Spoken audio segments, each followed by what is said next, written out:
Hello everyone, welcome to the video series on MHSRB mock test explanation. Last video lo 1 to 10 questions explain chesanu. Ee video lo 11 to 20 questions explain chestanu. Look at the question first. Which of the following blood group is universal donor? Options are AB, B, A, O. ఇది చాలా మందికి very popular question. Universal donor is O. కానీ understand the concept. ఇప్పుడు blood group A అంటే అర్థం ఏంటంటే వాళ్ళ ఆర్బీసీలో antigen ఏ ఉంటుంది, అందుకు ఏ అయిందనమాట. ఆర్బీసీ రెడ్ బ్లడ్ సెల్ పైన యాంటీజెన్ ఏ ఉంటుంది, కానీ ప్లాస్మాలో యాంటీబాడీ యాంటీ బి ఉంటుంది. అంటే ప్లాస్మాలో యాంటీబాడీస్ ఉంటాయి, సెల్ మీద యాంటీజెన్ ఉంటుంది, రైట్. అదే బి బ్లడ్ గ్రూప్ అనుకోండి, రెడ్ బ్లడ్ సెల్ పైన యాంటీజెన్ బి ఉంటుంది, ప్లాస్మాలో యాంటీబాడీ ఏ ఉంటుంది. ఏబి అనుకోండి, అంటే రెడ్ బ్లడ్ సెల్ మీద రెండు యాంటీజెన్ ఏ ఉంది, యాంటీజెన్ బి రెండు ఉన్నాయన్నమాట. రెండు ఉంటాయి కాబట్టి ప్లాస్మాలో యాంటీబాడీస్ ఏమి ఉండవు. ఓ అని ఎందుకన్నారంటే యాంటీజెన్ మీద ఏది ఉండదు, అంటే ఓ రెడ్ బ్లడ్ సెల్ మీద ఏ యాంటీజెన్ ఉండదు, కానీ ప్లాస్మాలో యాంటీ ఏ యాంటీ బి ఉంటుంది.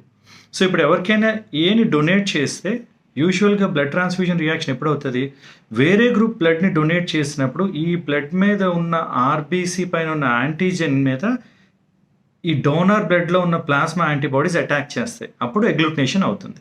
ఇప్పుడు ఓ ఇచ్చారు అనుకోండి, ఓ పైన యాంటీజెన్స్ లేవు, సో దేన్ని అటాక్ చేస్తే దేన్ని అటాక్ చేయలేదు, సో అందుకే ఓని ఎవరికైనా ఇవ్వచ్చు, అందుకు యూనివర్సల్ డోనర్ అంటారు. Let's look at the next question. See the 10th cranial nerve is, మనకి మొత్తం 12 cranial nerves ఉంటాయి, 12 pairs of cranial nerve. అందులో నెంబర్స్ గుర్తించుకోవడం ఇట్ ఈస్ యూస్ఫుల్. ఏమేమి ఇచ్చారంటే 10th cranial nerve is hypoglossal nerve, facial nerve, trigeminal nerve, vagus nerve. Hypoglossal nerve is 12th cranial nerve. Facial nerve is 7th cranial nerve. నేను ఒక last వీడియోలో కూడా పొరపాటున 5th అని చెప్పాను. No, 7th cranial nerve. ఆ 7th cranial nerve వల్ల వచ్చే ప్రాబ్లం వల్ల బెల్స్ పాల్సీ అనే ప్రాబ్లం వస్తుంది. Trigeminal nerve is 5th cranial nerve. No, vagus nerve is 10th cranial nerve. So 10th cranial nerve అంటే ఆప్షన్ ఏంటి, vagus nerve. Okay, let us look at the next question. The first sound of the heart is mainly due to, this is a good question. హార్ట్కి lub dub అనే sounds వస్తాయి. లబ్ దేని వల్ల వస్తుందని, inflow of blood to aorta, closure of atrioventricular valves, opening of atrioventricular valves, closure of aortic and pulmonary valves. కొంచెం physiology అర్థం చేసుకుంటే confusion ఉండదు. ఇలాంటి వాటికి మీరు అర్థం చేసుకుంటే కానీ ఆన్సర్ చేయలేరు. ఏదో గుర్తుంచుకుందాం అంటే ఆప్షన్స్లో కన్ఫ్యూజ్ అవుతారు. సింపుల్గా ఏట్రియా కంట్రాక్ట్ అయితే వెంట్రికల్ డైలేట్ అవ్వాలి. వెంట్రికల్ కంట్రాక్ట్ అయినప్పుడు now understand the flow. Atria contract అయినప్పుడు బ్లడ్ అంతా వెంట్రికల్లోకి వెళ్ళాలి. ఏట్రియాకి వెంట్రియాకి మధ్యలో ఉన్నవేంటి, వాల్స్. ఆ వాల్స్ ఓపెన్ అయితే బ్లడ్ అంతా కింద పడుతుంది, రైట్. నెక్స్ట్ వెంట్రికల్ కానీ కంట్రాక్ట్ అయితే బ్లడ్ ఎక్కడికి వెళ్ళాలంటే ఇక్కడ నుంచి బ్లడ్ పల్మనరీ ఆర్క్లోకి, అయోటిక్ ఆర్క్లోకి వెళ్ళాలి. వెంట్రికల్లో ఉన్న బ్లడ్ లంగ్స్లోకి, అయోటాలోకి వెళ్ళాలి. రైట్ వెంట్రికల్లో ఉన్న బ్లడ్ ఏమవుతుంది, డీఆక్సిజనేటెడ్ బ్లడ్ కాబట్టి అది లంగ్స్లోకి వెళ్తుంది. లెఫ్ట్ వెంట్రికల్లో ఉన్న బ్లడ్ ఏంటి, ఆక్సిజనేటెడ్ కాబట్టి అయోటాలోకి వెళ్తుంది. ఇవి అయోటా, పల్మనరీ అక్కడికి వెళ్ళాలి అంటే ఏట్రియో వెంట్రికులర్ వాల్స్ క్లోజ్ అవ్వాలి. ఎందుకంటే ఇది క్లోజ్ అయినప్పుడు బ్లడ్ మళ్ళీ ఏట్రియాలోకి వెళ్ళకూడదు. ఎక్కడికి వెళ్ళాలి, పల్మనరీ ఆకు అండ్ దెన్ అయోటాలోకి వెళ్ళాలి. సో వెంట్రికల్ కంట్రాక్ట్ అయ్యేటప్పుడు ఏట్రియో వెంట్రికులర్ వాల్స్ క్లోజ్ అవుతాయి. క్లోజ్ అయినప్పుడు సౌండ్ వస్తుంది, అది ఫస్ట్ సౌండ్, అది లబ్. సో ఆప్షన్ ఏంటి, క్లోజర్ ఆఫ్ ఏవి వాల్స్, ఏట్రియో వెంట్రికులర్ వాల్స్. తర్వాత ఏం జరుగుతుంది, తర్వాత ఏట్రియో వెంట్రికులర్ వాల్స్ ఓపెన్ ఇది క్లోజ్ అయినప్పుడేమో పల్మనరీ అయోటిక్ ఆర్క్లోకి వెళ్ళిపోతాయి. మళ్ళీ బ్లడ్ అంతా లంగ్స్ నుంచి మళ్ళీ ఏట్రియాలోకి వస్తుంది. ఇక్కడ ఇటువైపు వెయిన్స్ నుంచి మళ్ళీ ఏట్రియాలోకి బ్లడ్ వస్తుంది. అప్పుడు మళ్ళీ బ్లడ్ కంట్రాక్ట్ అవ్వాలంటే మళ్ళీ కిందకి వెంట్రికల్లోకి రావాలి. వెంట్రికల్ రావాలి అంటే వెంట్రికల్ ఓపెన్ కావాలి, ఓపెన్ అయ్యి బ్లడ్ అంతా కిందకి వస్తుంది. ఈ టైంలో ఏట్రియో వెంట్రికులర్ వాల్స్ ఓపెన్ అవుతాయి కానీ పల్మనరీ అయోటిక్ వాల్స్ క్లోజ్ అవుతాయి. అది సెకండ్ సౌండ్, డబ్ అని వస్తుంది. సో ఫస్ట్ ఏంటి, ఏట్రియా కంట్రాక్ట్ అయినప్పుడేమో ఏట్రియో వెంట్రికులర్ వాల్స్ క్లోజ్ అయితే వచ్చేది lub sound. Next semilunar valves అంటారు, అంటే అయోటిక్ పల్మనరీ వాల్స్ క్లోజ్ అయితే వచ్చేది డబ్ అనే సౌండ్. సో ఇక్కడ క్వశ్చన్ ఫస్ట్ సౌండ్ అని అడిగారు, ఫస్ట్ సౌండ్ లబ్ కాబట్టి closure of atrioventricular valves answer అనమాట. Next one. Now which of the following is correct. Now look at this question. కొన్ని క్వశ్చన్స్లో ఆప్షన్స్లో వర్డ్స్ ఎక్కువైతే కంగారు వస్తుంది. కరెక్ట్గా ఆలోచించేస్తే కానీ కరెక్ట్ ఆన్సర్ చేయలేదు. Which of the following is correct అనే ఆప్షన్స్ ఏమి ఇచ్చారు చూడండి. Parasympathetic nerve fibres originate only from the spinal cord. ఆలోచించండి. పారాసింపాథటిక్ నర్వ్ అంటే కోలినర్జిక్ సిస్టమ్, కోలినర్జిక్ సిస్టమ్ ఏమంటాం? క్రేనియో సాక్రల్ అవుట్ఫ్లో అంటాం.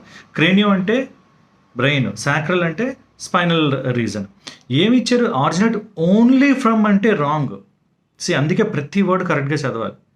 సో రెండింటి నుండి వస్తుంది, క్రేనియం నుండి వస్తుంది, సాక్రమ్ నుండి వస్తుంది, అంటే స్పైనల్ కార్డ్ నుండి వస్తుంది, బ్రెయిన్ నుండి వస్తుంది. కానీ ఏమడుతున్నారు?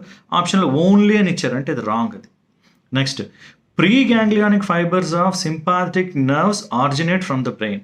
Pre ganglionic fibres of sympathetic nerve system ఏమంటాం మనం? థొరాకో లంబార్ అంటాం. అంటే థొరాసిక్ రీజన్ నుంచి, లంబార్ నుంచి వస్తుంది, కానీ బ్రెయిన్ నుంచి రాదు. సో ఇది తప్పు. Sympathetic nervous system also known as thoracolumbar outflow, ఇది కరెక్ట్. నెక్స్ట్ వన్ ఏంటో చూద్దాం. Preganglionic fibres of sympathetic arise only from cranial nerves. No, wrong. Sympathetic nerve system ఏంటి? థొరాకో లంబార్, క్రేనియం నుంచి రావు. So అవన్నీ తప్ప. Only option 3 is right answer. So ఇవి అర్థం చేసుకుంటే మీకు ఈజీగా అనిపిస్తుంది, అనాటమీకి సంబంధించింది అనమాట. Let us look at the next question. Which of the following is responsible for color vision? Now see, rods, cones, optic discs, optic chiasma ఇచ్చారు. C for C, color, cones. dim విజన్లో విజన్ కనిపించాలంటే rods use అవుతాయి. Colour variations identify చేయాలంటే cones కావాలి. Optical disc అంటే a place from where optical nerve starts. Optical nerve start అయ్యే ప్లేస్ని optical disc అంటారు. ఆప్టికల్ చాస్మా అంటే ఆప్టికల్ న్యూరాన్స్ లెఫ్ట్ నుంచి రైట్ నుంచి ఇలా ఎక్స్లా క్రాస్ అవుతాయి, ఆ ఏరియాని ఆప్టిక్ చాస్మా అంటారు. బట్ ఆన్సర్ కలర్ విజన్కి ఏది కావాలంటే cones is the right answer.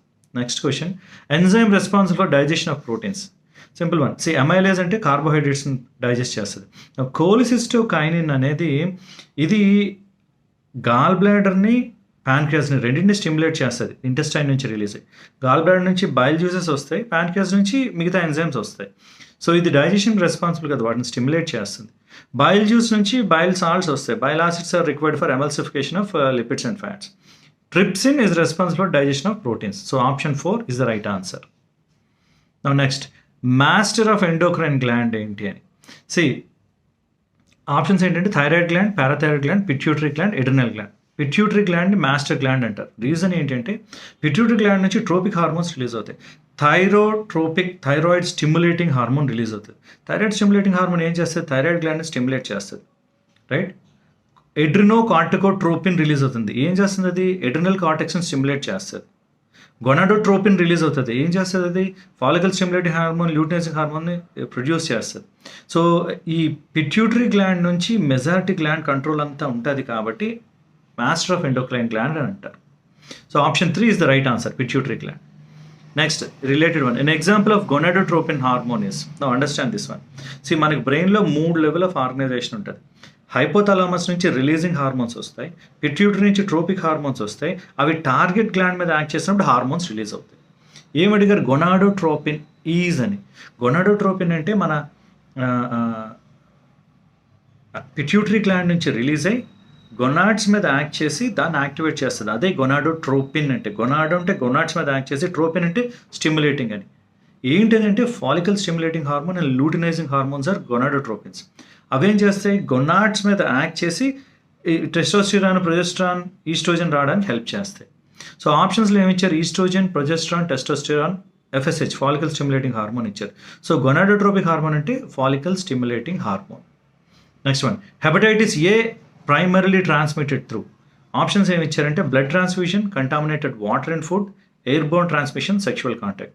No hepatitis వైరస్లో 5 టైప్స్ ఉన్నాయి, ABCDE. A are common causes of jaundice. ఎలా వస్తుందంటే కంటామినేటెడ్ ఫుడ్ అండ్ వాటర్ వల్ల వస్తుంది. ఇదే అడిగారు. Hepatitis A is primarily transmitted through అంటే కంటామినేటెడ్ వాటర్ అండ్ ఫుడ్. మరి బ్లడ్ ట్రాన్స్ఫ్యూజన్, బాడీ ఫ్లూయిడ్స్ వల్ల వచ్చేది hepatitis B. Hepatitis C only blood transfusion వల్ల వస్తుంది. ఎయిర్బోర్న్ ట్రాన్స్మిషన్ హెపటైటిస్లో ఏమీ లేదు.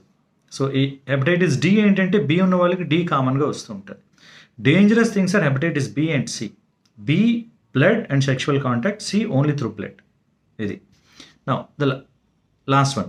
Which of the following is not a Mendelian disorder? Options ఏమి ఇచ్చారంటే glucose 6-phosphate deficiency, haemophilia, muscular dystrophy, tuberculosis. సింపుల్గా చూద్దాం. Mendelian disorders are related to genetic disorders. అంటే single gene problem వల్ల వచ్చే జెనెటిక్ డిజార్డర్స్నే మెండేలియన్ డిజార్డర్స్ అంటారు అనమాట.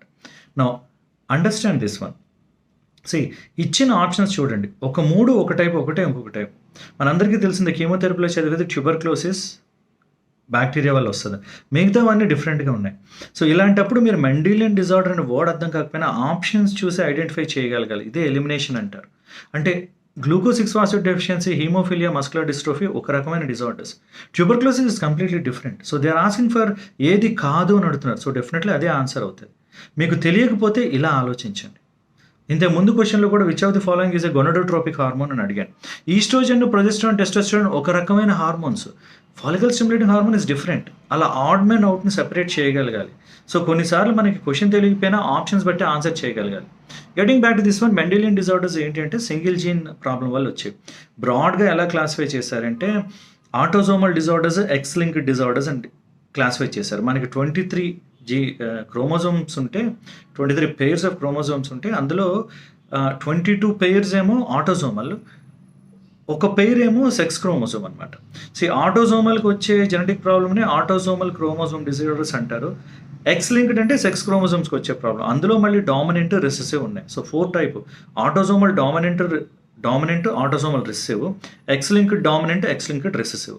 ఇప్పుడు G6PD deficiency, haemophilia X linked recessive disorders, muscular dystrophies autosomal recessive అనమాట. ఏది కాదు ట్యూబర్క్లోసిస్. వాళ్ళు అడుగుతున్నది ఏంటి? Which of the following is not a Mendelian disorder? So option is tuberculosis. So just understand this one. మీకు వర్డ్స్, కాన్సెప్ట్ తెలియపోయిన ఆప్షన్స్ బట్టి elimination తెలుసుకోవాలి. Okay, I hope this is useful. All the best.